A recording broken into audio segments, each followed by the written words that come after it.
Alors on a écrit ce livre pour raconter notre aventure extraordinaire qu'on a vécue de Pékin Express et que finalement, 1 heure filmée, on n'en montre qu'1 minute à la télé. Donc on a voulu raconter vraiment ce qu'on a vécu, l'envers du décor, les différentes rencontres qu'on y a faites et cet incroyable échange et moment de partage avec papa. Aussi parce que l'organisation de Pékin Express est extraordinaire. On se promène avec 120 personnes autour de nous, qu'on ne voit pas bien entendu. C'est un peu comme la caravane du Tour de France un petit peu. Et ces gens-là, ils préparent les plateaux. On est entouré de 10 caméras pendant le tournage des scènes de départ et d'arrivée. C'est très impressionnant de voir tout ça et je pense qu'on a voulu raconter cette arrière-scène.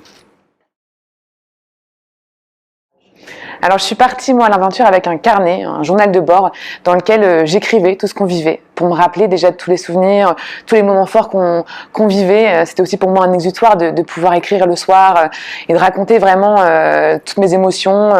Et voilà, on passait vraiment par différentes phases. Donc il y a eu des moments très joyeux comme des moments plus compliqués qui nous ont challengés, fait sortir de nos zones de confort. Donc pour moi c'était vraiment un moment important de prendre ce temps-là, d'écrire pendant l'aventure.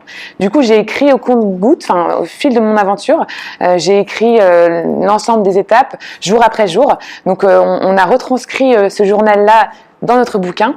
Donc on a 10 chapitres qui représentent les 10 épisodes de notre aventure jusqu'à la finale. Alors pour dynamiser le texte, eh bien nous avons pris 3 regards différents. C'est Claire écrit la première partie, ensuite moi j'écris, donc elle parle de moi, c'est très agréable. Moi je parle de Claire, et c'est très agréable pour toi ma chérie. Et puis à un moment donné, on fait aussi intervenir le regard du caméraman qui nous a accompagnés, qu'on aimait beaucoup, et donc il lui aussi fait partie de l'épreuve. Il peut pas nous aider bien sûr, mais il est vraiment avec nous à part entière. Donc on a mélangé ces 3 regards, ce qui permet d'avoir une vue vraiment à 360 de notre aventure. Alors nous n'avons pas seulement décrit chronologiquement ce qui nous est arrivé, on a fait plein de rencontres, on était avec l'autre, et ce qui nous a vraiment étonné, l'autre est vraiment étonnant, parce qu'en fait, nous on était dans une course, et puis on l'emmenait quelque part dans un voyage spirituel pour lui. Et en fait, il était très souvent, on se tombait sur des gens ravis de nous rencontrer, et nous de les rencontrer, c'était beaucoup des grands moments de partage, et puis les gens sont allés dans une générosité bien au-delà même de ce qu'ils pouvaient imaginer avant de commencer. Quand ils commencent par prendre 2 zozos sur le bord de la route, et ça se termine, on fait 200 km avec eux. Allez savoir pourquoi, mais c'était des grands moments d'émotion qu'on a voulu retranscrire dans le livre.